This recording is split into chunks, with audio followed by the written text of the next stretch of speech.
Well, I was 8 years old. I was at the end of our neighborhood running for my life, trying to get back to my home. I was just at the end of the dirt road where the pavement started, about 4 houses away from the safety of my house. I was running as fast as my 8-year-old legs could go, focused on nothing but my house, terrified at what was happening. The shots were whizzing past me, one on my left, another on my left, one on my right, and then one hit me right in the back. A neighborhood bully had stolen my BB gun, and he was shooting me with it as I ran away. Another BB hit me. Man, it stung. I can't tell you how excited I was to get that Daisy BB gun. It was maybe the greatest Christmas in the history of Christmases. Of course, on Christmas Day, all I could do was look at the box because our normal family routine was to pack up the station wagon and visit every relative from Santa Quin to Ogden, getting back usually well after bedtime. So this was the day after Christmas, and I got to use my brand new BB gun. I loaded those beautiful copper-colored BBs in, and I ran down to the vacant lot, and I started shooting that giant old tree. And it wasn't long before the giant bully came and grabbed my gun. I don't really know how giant he was, but at 8 years old, everything and everyone seemed pretty giant to me. He was 4 or 5 years older than me, and once he had my prized rifle in his hand, he simply said, "Run." At least he gave me some advice. I was probably too stunned to know what to do at that point. I have no idea how I got my BB gun back. Maybe my dad got it, maybe my older brother got it. I'm not even sure if I ever got my BB gun back. He wasn't the first bully in that neighborhood. A kid across the street, directly across the street, a year older than me, regularly terrorized me. He beat me up. I'm not sure why. I thought I was a pretty nice kid. My mom told me years later that she never understood what happened to her normally happy-go-lucky kid who just one day shut down and became an introvert. But it was around that time when I was being terrorized by bullies. We moved when I was 10 years old, and I was happy to escape the harassment. Across the street in the new neighborhood, a really giant kid named David, older than me, of course, terrorized my life every single day. He lived between me and the school, just 1 block away. And I would go 6 blocks out of my way trying to avoid David and his punk friends, but they always seemed to find me as I tried to sneak into my house. I wasn't as clever as I thought I was when I was 10 years old. There was one way in and one way out of my house. Now, I'm not a psychologist. I don't know if that's why I shut down, why I was painfully shy for so many years. I could never understand why I had a target on my back. I was a nice kid, and maybe that's why. But I do know that what didn't kill me did make me stronger. And I hope David and Justin and Casey all watched my TV show and saw me win my Emmy Awards, because they get some of the credit. Now that's part of my story. It's very self-serving, and I appreciate you indulging me with that. I share that with you to illustrate the power of story in all of its incredible aspects. Story shapes us, all of us. We are defined by our stories. Stories we've heard, stories we've told, and stories we have never heard have drastically shaped our lives. Think about that one. Stories you have never heard have dramatically shaped your life. I had to think about that for a minute when I first heard that. Stories I haven't ever heard have shaped my life. Yeah, in my mid-30s, after my parents had both passed away, I ran across an old journal from my great-great-great-grandfather while cleaning out my parents' house. It was fascinating to read these stories of a forced exodus from Illinois, a trek across the plains, and settling in Utah. And these were stories I didn't know existed but dramatically impacted me being here today to talk with you. Stories not only change our lives, but stories can save lives. I have seen that happen on my TV show. And it's critical that your stories get captured before you leave this planet. I want to learn from your stories. So please don't be selfish to keep that away from me. At the very least, your family should learn from your stories. I understand that many of you want to keep your stories personal, but please take the time to record your stories. And technology has made it so much easier now than ever before in human history to be able to do that. I want you to remember two important things when it comes to recording your stories. This is not self-serving when we do it, it's serving. When you share your stories, especially with family members, you are serving them. So here's the first thing. If you do nothing more than record your story, and you don't ever share it with anyone, but you take the time to record your story, you will personally benefit from that. How? Well, studies have proven this. Recording your life story reduces stress, improves immune, easy for me to say, function.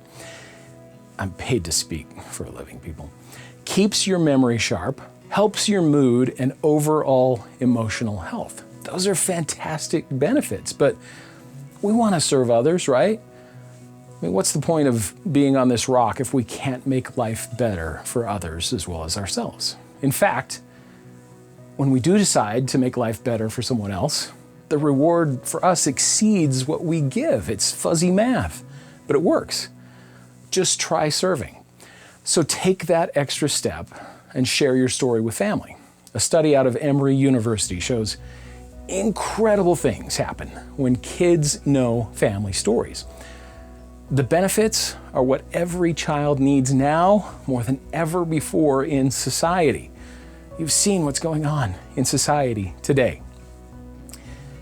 The study says kids who know family stories tend to be more resilient, have higher levels of self-esteem, more self-control, better family functioning, lower levels of anxiety, fewer behavioral problems, and better chances of good outcomes when faced with challenges.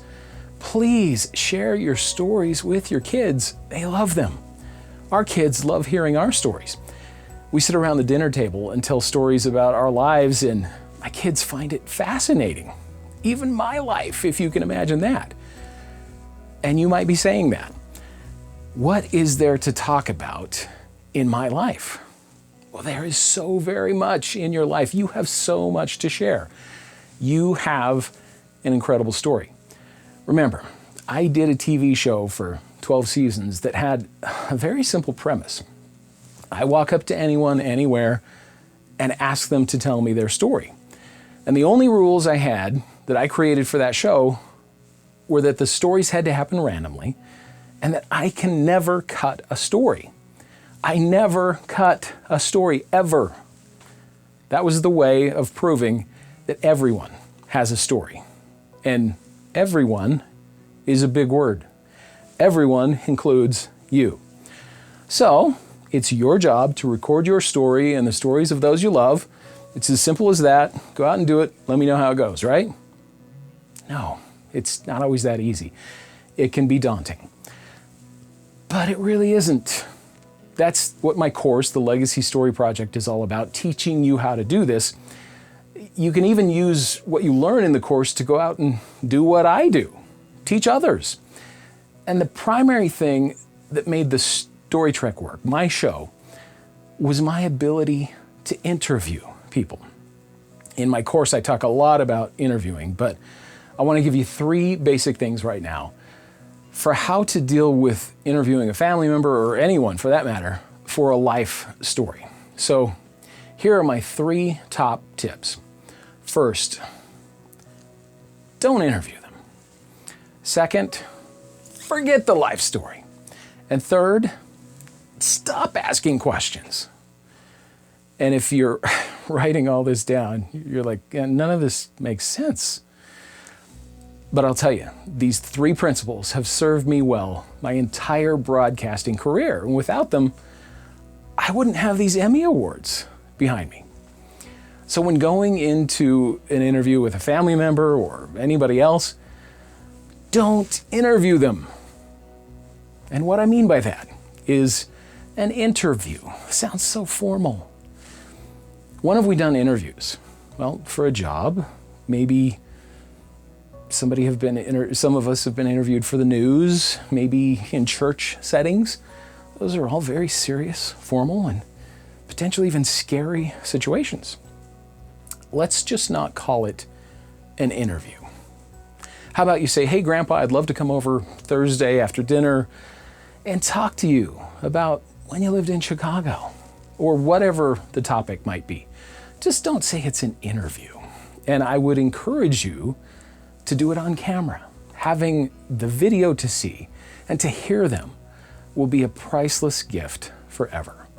Now, depending on your setup, do all of that setup, but don't make a big deal out of it. They don't need to be around for the setup, and you can just have them come in when you're all ready to record. And then don't make a big deal about starting. Just press record and casually ask them how their day was, and casually go into your conversation. The key is to make it a conversation rather than an awkward, professional, and weird interview, right? There were many times on my TV show that I was well into an interview. Yeah, sure, it was an interview, but it was a conversation, even with multiple cameras, lights, crew members, a big boom mic over our heads. And it was so casual that the interviewee would ask me, when are we going to start? And I'd say, we've been going for quite a while now. And they were shocked. That's how easy and comfortable it can be. So don't make it an interview when you're interviewing. Next point, forget the life story. That doesn't make any sense when we're getting a life story, but it makes all the sense in the world when you want to get great stories. Stories that matter, stories that make a difference in people's lives for generations to come. But if you really want a boring story, ask them to start at the year they were born and work forward chronologically. And be prepared to be there forever. Now, if they're 80 years old and they have a photographic memory, it will take you about 80 years to record that story, so have a lot of battery power and memory cards. All the tiny details don't matter. It's lovely that I grew up in Pleasant Grove, Utah. I love that town. I was proud to live there. But it's not a critical element to my story unless something dramatic involving the town impacted me in order to shape who I became. When I teach people how to capture life stories on video, and when I do them myself, I don't stress the tiny details. There's a lot that goes into bringing out a great story from someone and coaching someone to tell a great story. But for time's sake, I will tell you that you need to focus on life's defining moments. Our lives are made up of billions of moments, but there are a handful that define us. Third, stop asking questions. Did you ever think you would hear that from a TV reporter? Now, in my defense, I'm only occasionally a TV reporter these days. Again, this can't make any sense in an interview. And an interviewer not asking questions? Well, the idea here is to get out of your own way and get out of the way of potentially some incredible moments in an interview. Now, you will have the luxury of knowing the people you're interviewing. In my case, on the story track, I had no idea who I was going to meet, but it was fascinating. And I always had to start with, what's your name? And I would build from there. So obviously, I don't mean to not ask questions, but you need to allow them to speak. I think we've all seen interviewers who love to hear themselves speak. I'm often blown away at the length of some questions in so-called interviews. The so-called questions are more like comments than questions. Please resist that temptation. It's their story, not yours. And resist the temptation to be looking down at your notes all the time while they're answering a question. It's great to come prepared, Again, that's a luxury that I never had on the story trek, but it can also be a crutch. You have to pay attention to what they're saying so you know when a great follow-up question is appropriate. You can always get your question that you have on your paper in there at some point. Listen for those follow-up questions. Those are critical. The entire 12 seasons of the story trek for me was nothing but follow-up questions in every single interview. And it was wonderful. I would stop asking questions. I would let them talk. And the stories were beautiful. If you have the honor to share that experience with another human being, please respect it and them. It seems to be ever so rare in society today, especially, but not exclusively, during a worldwide pandemic. Having conversations with people face to face, it was becoming more rare before the pandemic. I hope when all of this is over, we have a newfound need to connect face to face and record and share stories. Stories connect us, stories teach us, stories make the world a better place. You want to change the world? Capture and share a story. And when you record a personal story, what's incredible about that process is it forces you to reflect on those defining moments. You look at what you've been through. You look at how you've responded to the tough times, what you've accomplished, what you're hopeful for in your life, and how you can then change your story. That is the power of story. You have the ability to change your story, but you have to know what your story is in order to change it. You can't rewrite history, but you can change the future. You can change one thing today that makes tomorrow better. And if you work on recording your story, even if you just sit in front of your phone each day and record a video journal, we know the studies. Our physical and emotional health improves. We are improving our future story simply by telling our current story. I could talk for days about story. It has been my honor to interview hundreds of people in all 50 states and other countries and have them invite me into their lives. The very simple and profound thing that I wanted to get across on the story trek, that before we judge someone by the way they look or talk or act or dress, we need to get to know them first. Find out what's going on in their lives. Know that everyone we interact with every single day, every person we even catch a glimpse of every single day, has a profound story. They're important. They're worth getting to know. More important than that, know that the person you see in the mirror looking back at you every single day has a profound story. You are important. You're worth getting to know. If you have drawn breath on this planet, you have a story to tell. Not just one, but many. As Mark Twain said, there was never yet an uninteresting life. Such a thing is an impossibility. Inside the dullest exterior, there is a drama, a comedy, and a tragedy. I was 8 years old. The bully stole my BB gun and was shooting me as I ran. And it was probably the most frightening thing in my life up to that point. After 2 more bullies, I shut down. But shy was not who I was. I went into broadcasting because I hated being shy so much that I wanted more than anything to cure it. What better way than to jump into the deep end? So the bullying and the shyness actually made me who I am today. It defined who I became later in life. It has allowed me to become a TV host to broadcast to millions of people, a keynote speaker, and to be here today serving you. What a blessing. I am living proof that your past does not define your future. You can find your story and you can change your future.